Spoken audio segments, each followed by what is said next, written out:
আর যদি আমার কথা বলো, আমি কেন যাইনি? আমি কিন্তু কোনো ধনুর্ভাঙা পণ করিনি। প্রয়োজন হলে, যেতে হলে নিশ্চয়ই যেতাম। একটা মেয়ে মরে যাবে, সেটা তো আর চোখের উপর দেখতে পারবো না। তবে যশ এসে খুব ভালো করেছে। পুলিশের সঙ্গে কথা বলেছে, পুলিশ ওর বাবাকে ভয় দেখিয়েছে, এটা খুব দরকার ছিল। আমার মনে হয় এরপর ওর বাবা আর খুব বাড়াবাড়ি করবে না।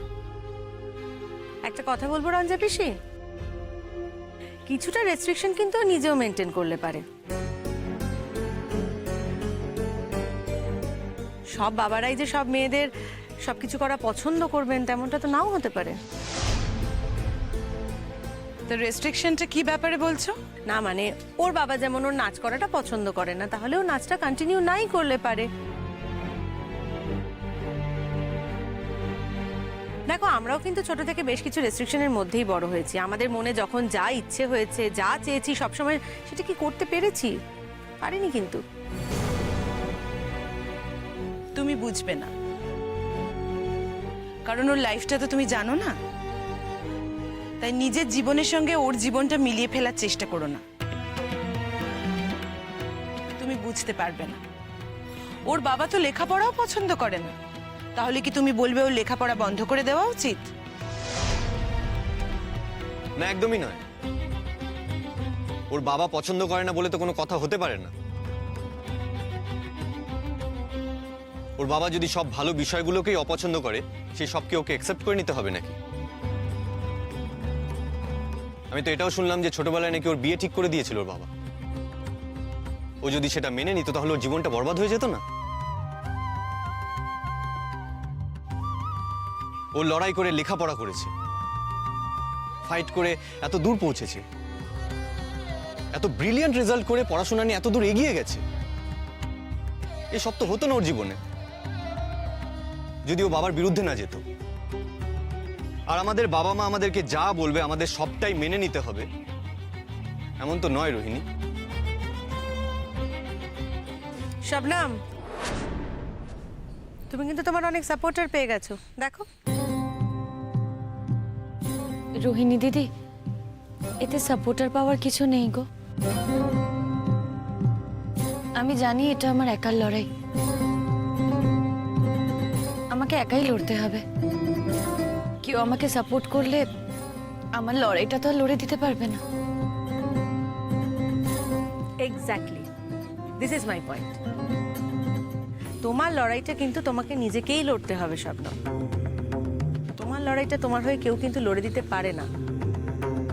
অন্য কেউ লড়েছে কোথায়? ওর লড়াইটা তো ও একাই লড়ছে।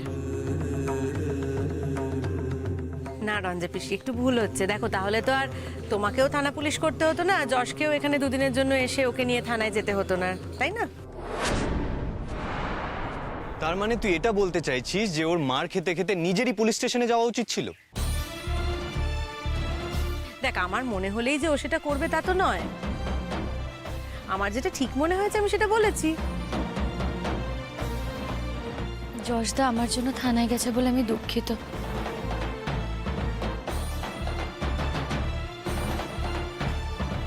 কিন্তু আমি তো জানতাম না যে যশদা আমার জন্য থানায় যাবে। আমি যদি জানতাম যে যশ দাদা আমার জন্য থানায় যাবে তাহলে আমি ওকে বারণ করতাম, আমি কিছুতেই যেতে দিতাম না রোহিণীদি। ন্যাচারালি এই দুদিনের জন্য বেড়াতে এসে কেন আমরা এই সমস্ত ঝামেলার মধ্যে পড়তে যাব বলো তো? আমি কিন্তু কোনোভাবেই মেনে নিতে পারিনি যে যশকে এই দুদিনের জন্য এসে থানা পুলিশ করতে হয়েছে। আর আন্টি যদি এটা জানতে পারে তাহলে মোটেও সেটা ভালোভাবে মেনে নেবে না। আমি তোকে অলরেডি এই কথাটা একবার বলে দিয়েছি রোহিণী, যে আমার তখন যেটা উচিত বলে মনে হয়েছে আমি সেটাই করেছি। তুই যদি এটা ভেবে থাকিস যে তুই আমাকে সবসময় কন্ট্রোল করতে চাইবি, তোর মতটা আমার উপর চাপিয়ে দিতে চাইবি, আর সেই মতটা আমি মেনে নেব, এটা হতে পারে না রোহিণী। দেখ রোহিণী, আমাকে ভুল বুঝিস না প্লিজ। আমি একজন আলাদা মানুষ, আমার নিজস্ব একটা ভালো মন্দ বোধ বিবেচনা আছে। আর সেই জায়গা থেকে আমার যেটা উচিত বলে মনে হয়েছিল আমি সেটাই করেছি। এটা তোর বোঝা উচিত। আর তাছাড়া আমি তো কোনো ছোট বাচ্চা নই যে তুই আমাকে সব সময় মমের ভয় দেখাবি। জজ ব্যাপারটা একটু বোঝ। ও আসলে ভয় পেয়ে গেছে। এখানে সবাই আলোচনা করছে যে এটা নিয়ে নাকি টেনশন চলবে, দুই গোষ্ঠীর মধ্যে মারামারি হবে, তার জন্যই ও। দেখ যশ, ও তোকে ভালোবাসে বলেই কিন্তু এতটা কনসার্ন দেখায়। সেটা নিয়ে আমার কোনো সন্দেহ নেই, কিন্তু সেই কনসার্নটা এমনও হওয়া উচিত নয় যে একটা মানুষের নিজের মতো করে চলার স্বাধীনতাটুকু হারিয়ে যায়।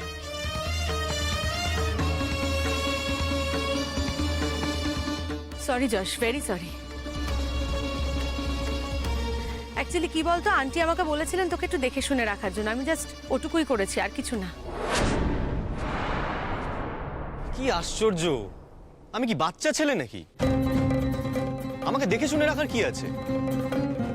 সেটা তুই আন্টির সঙ্গে বোঝাপড়া করে নে না, আমাকে কেন বলছিস? আন্টি অ্যাকচুয়ালি জানেনি, পছন্দও করেনি যে তুই এই গ্রামে আসিস।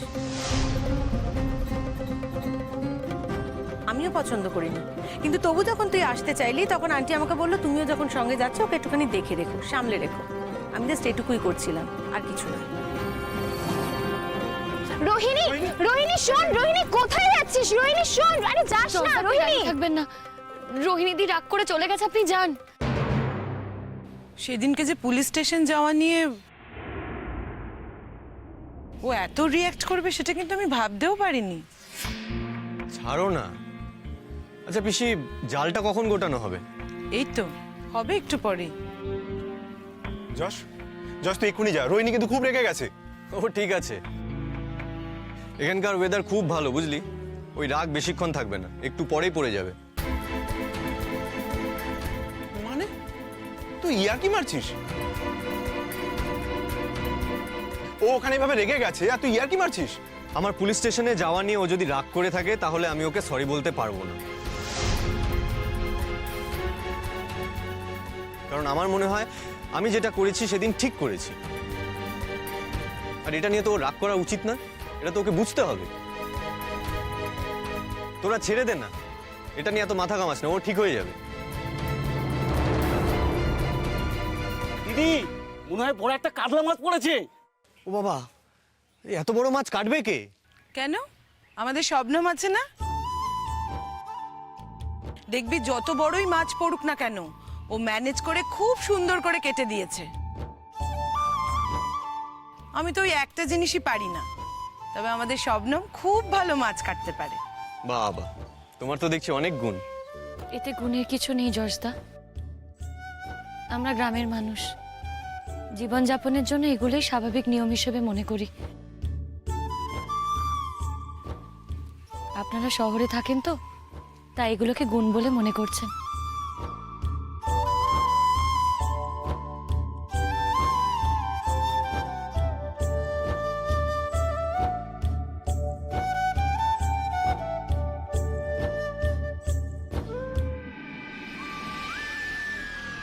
কি দেখছিস? হুম, দেখছি না রে, স্মেল নিচ্ছি। মানে? মানে খুব ঝাঁঝ, একেবারে সর্ষের থেকেও বেশি। তারপর? তারপর কিছু না, শুধু সঠিক সুযোগের অপেক্ষায় আছি। শুধু স্মেলে মন ভরছে না রে, কবে টেস্ট করব সেটাই ভাবছি। আরে তুমি তো চালে ভুল করেছো। আমি কি চালে ভুল করলাম হুজুর? আরে আলবাত ভুল করেছো। তোমার জন্য ওই ছেলের কাছে উমেদারি করে আমি কত কথা বলে এলাম, তুমি ওই ছেলেকে দেখলে, ওই ছেলের সঙ্গে বিয়ে দেবে বলে সব ঠিক করলে। তা বিয়ের আগেই যদি এত ঝামেলা ঝঞ্ঝাট বাঁধিয়ে ফেলো তাহলে বিয়েটা দেবে কি করে?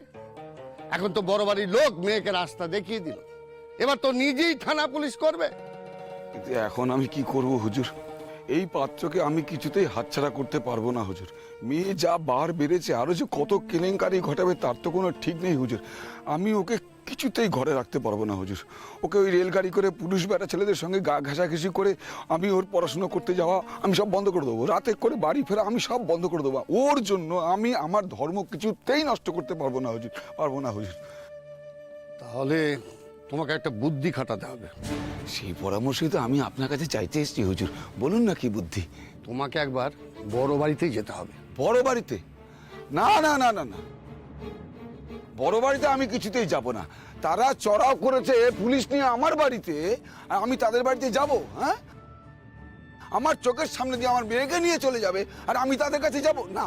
বড় বাড়িতে আমি কিছুতেই যাব না। তাহলে তুমি পরামর্শ চাইছো কেন? পরামর্শ যখন চাইবে, পরামর্শটা শুনবার জন্য চাইবে। কিন্তু আপনি এমন একটা কথা বললেন হুজুর যে আমি ও বাড়িতে যাও, ভুল স্বীকার করো। হ্যাঁ, ওখানে গিয়ে বলো যে আমার ভুল হয়ে গেছে, অত বড় মেয়ের গায়ে হাত দিয়ে আমি কাজটা ঠিক করিনি, আপনারা আমাকে ক্ষমা করে দিন। তারপর একটু কাঁদো কাঁদো হয়ে বলবে যে আমার মেয়ের জন্য খুব মন কেমন করছে, আমি মেয়েকে নিতে এসেছি। হ্যাঁ, অত বড় মেয়ের গায়ে হাত দিয়ে আমিও শান্তিতে নেই, আমি খেতে পাচ্ছি না, ঘুমোতে পারছি না, বসতে পারছি না। তবে হ্যাঁ, এই অভিনয়টা কিন্তু তুমি বাড়িতে তোমার বিবির সামনেও করবে। হ্যাঁ, তোমার বিবি যেন বুঝতে পারে যে তুমি মেয়ের জন্য খুব বিমর্ষ হয়ে পড়েছো। তাহলে কি হবে হুজুর? এই জন্যই বলে লোকে তোমাকে গুয়ার গোবিন্দ বলে, মূর্খ বলে। হ্যাঁ, তোমার মাথায় বুদ্ধির বংশ মাত্র নেই। ওরে বাবা, যদি তুমি বড় বাড়ির লোকেদের এইভাবে মন গলাতে পারো, তোমার মেয়ের মন গলাতে পারো, তাহলে ওই পরের কাজটা সোজা হয়ে গেল না? হ্যাঁ, ওরে বাবা, যেভাবেই হোক ওই কৌশল করে মেয়েটাকে তো বিয়েটা দিতে হবে। আর তোমার মেয়ে তো যা তা মেয়ে নয় যে তুমি বিয়ের সম্বন্ধ করেছো বলি সে বিয়েতে রাজি হয়ে একেবারে কাজীর সামনে এসে বসে পড়বে। বুঝেছো? ঠিক ঠিক কথাই বলেছেন হুজুর, আপনার কথাই ঠিক। আমারই হয়েছে ওই বুদ্ধির দোষ। বড় বাড়ির লোকেদের মনটাকে ভোলাতে হবে, তার আগে নিজের মেয়ের মনটাকে ভোলাতে হবে, তাতে যাতে ওই বিশ্বাস করে যে আমি আর কখনো তার গায়ে হাত দেব না, যাতে বড় বাড়ির লোকেরা আর থানা পুলিশ না করে। ঠিক ঠিক ঠিক, এই ব্যবস্থাই করতে হবে। তারপরেই তো তোমার মেয়েকে বিয়ে দিয়ে শ্বশুর ঘরে পাঠিয়ে দিচ্ছ। কটা দিনের মামলা, তারপর তো তোমার কোনো মাথা ব্যথাই থাকবে না। হ্যাঁ, ঠিকই বলেছেন হুজুর। তাহলে আমি কি এখনই যাব? এখনই যেন মেয়েকে জোর করে ফিরিয়ে আনার কথা বলো না। আগে গিয়ে একটু কান্নাকাটি করবে, বলবে মেয়ের জন্য মন কেমন করছে, তাই মেয়েকে একটু দেখতে এসেছি। একমাত্র মেয়ের গায়ে হাত দিয়ে তুমিও কি স্বস্তিতে আছো নাকি? বড় বাড়িতে যাও, গিয়ে মেয়েকে বলো পুজো অবধি থাকতে চাইছিস থাক, তারপর আমি এসে তোকে নিয়ে যাব। সত্যি হুজুর, আপনার মাথায় কত বুদ্ধি। শুধু আমার মাথায় বুদ্ধি থাকলেই তো চলবে না, তোমাদের মাথাতেও একটু বুদ্ধি শুদ্ধি রাখতে হবে। যাও, মেয়েকে কি করে কোন ফিকিরে বিয়ের কবুলনামা করানো যায় সেটাই এবার গিয়ে ভাবো, বুঝলে? আমি তো ভেবে ভেবে কিছু কুল কিনারা পাচ্ছি না হুজুর। ওই মেয়ে যা জিনিস, ও ঠিক বিয়ের আসর থেকে উঠে পড়বেই, কবুলও কিছুতেই বলবে না। আর যাতে বলে সেই ব্যবস্থাটাই তো করতে হবে। আর সেই জন্য অনেক আগে থেকেই তোমার প্রতি বিশ্বাসটা ফিরে আসা দরকার, যাতে তুমি যে কোনো জায়গায় যেতে বললে ও দুবার না ভেবেই চলে যেতে পারে। এখন যদি তুমি বলো যে তুই আমার সঙ্গে চল, কি অমুকের বাড়ি যাচ্ছি, ও কি তোমার কথায় রাজি হবে বলছো? হবে না, কারণ এখন তোমার মেয়ের তোমার প্রতি সাংঘাতিক রাগ। তাই বলছি রাগটা কমিয়ে নাও, মেয়ের আস্থা অর্জন করো, তারপর তোমার ওই মেয়েকে ভালো পাত্রের হাতে তুলে দিয়ে বেহেশতের পথ পরিষ্কার করো।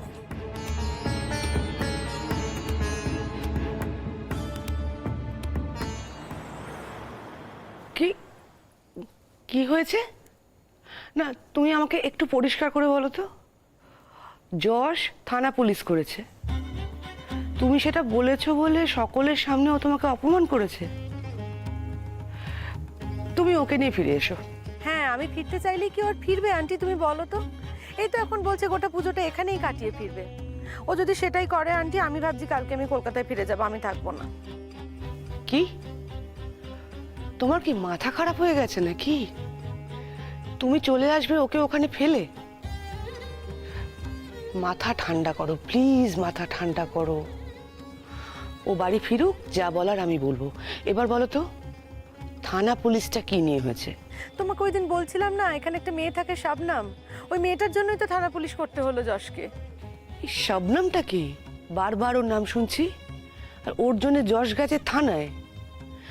ব্যাপারটা কি আমি তো কিছুই বুঝতে পারছি না। আন্টি আমিও বুঝতে পারছি না। আমরা দুদিনের জন্য এখানে বেড়াতে এসেছি, বলো তো কেন আমরা বেকার বেকার একটা ফ্যামিলির পার্সোনাল ঝামেলার মধ্যে জড়াতে যাব? তুমিই বলো আমাকে। এই যে মেয়েটি শবনম, তার বাবা পছন্দ করে না যে মেয়েটি এ বাড়িতে আসুক বা মেয়েটি পাবলিকলি সকলের সামনে নাচ করুক। এবার সে মেয়েটির বাবা মানে মুসলিম, বুঝতে পারছো তো? এবার ঠিক আছে, সেটা মেয়েটা ম্যানেজ করবে, এটা ওর বাবার চয়েস। ওর বাবা বলেছে, মেয়েটা কিভাবে ম্যানেজ করবে সেটা তো মেয়েটার ব্যাপার। যশ কেন এটার মধ্যে ঢুকে থানা পুলিশ করতে গেল বলো তো? না কেন? মেয়েটার বাবা সকলের সামনে কেন ওরম ভাবে বকেছে, কেন গায়ে হাত তুলেছে, তার জন্য যশ চললো থানা পুলিশ করতে। হোয়াট? কেন? এটা যশের কি? ওর জন্যে যশের কেন এত দরদ উঠলে? অবশ্য আমার ছেলেটা তো এরকমই। ওর যদি মনে হয় কেউ অন্যায় করছে, ও তার জন্য শেষ পর্যন্ত যায়। এত শোধরানোর চেষ্টা করছি, কিছুতেই শোধরাবে না। আমি ওকে বারণ করেছিলাম আন্টি, আমি ওকে অনেকবার বারণ করেছিলাম, ও তো আমার কথা শুনলো না। না, এখন পুলিশ গিয়ে ওই মেয়েটার বাড়িতে চড়াও হয়েছে। এটাকে কেন্দ্র করে দুটো দলের মধ্যে যদি এখন কোনো একটা ঝামেলা হয়, কি হবে বলো তো? ও বাঁচবে? ওকে যদি অ্যাটাক করে? কি বলছো তুমি? দাঁড়া তো, আমি ওর সাথে ফোনে কথা বলছি। তোমার ছেলের সঙ্গে কথা বলে কোনো লাভই যে হয় না সেটা তুমি খুব ভালো করে জানো। ও নিজেরটাই শোনে খালি। তুমি জানো মেয়েটাকে ওরা ও বাড়ি থেকে ফিরিয়ে নিয়ে এসছে? কোন বাড়িতে নিয়ে এসছে?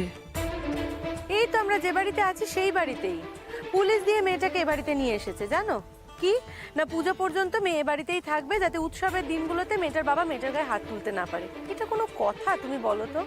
পুজোর পরে তো মেয়েটাকে ফিরে যেতেই হবে। তখন যদি মেয়েটার বাবা ওর গায়ে হাত দেয়, তখন কে যাবে ওর হয়ে পুলিশে সালিশি করতে? তুমি আমাকে বলো তো। কই এতদিন তো রঞ্জা পিসি কখনো থানা পুলিশ করেনি, আর যশ এসে পুলিশের কথা বললো বলেই তো রঞ্জা পিসি গেল। আমি বুঝতে পারছি না এসব ঝামেলায় ও নিজেকে কেন জড়াচ্ছে। ও কি এসব করতে গেছে নাকি?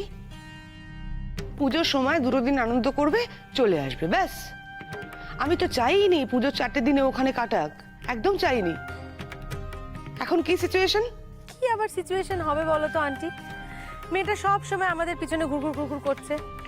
এই তো দেখো না, পুকুরে মাছ ধরা দেখতে এসছি, ও এখানেও এসছে।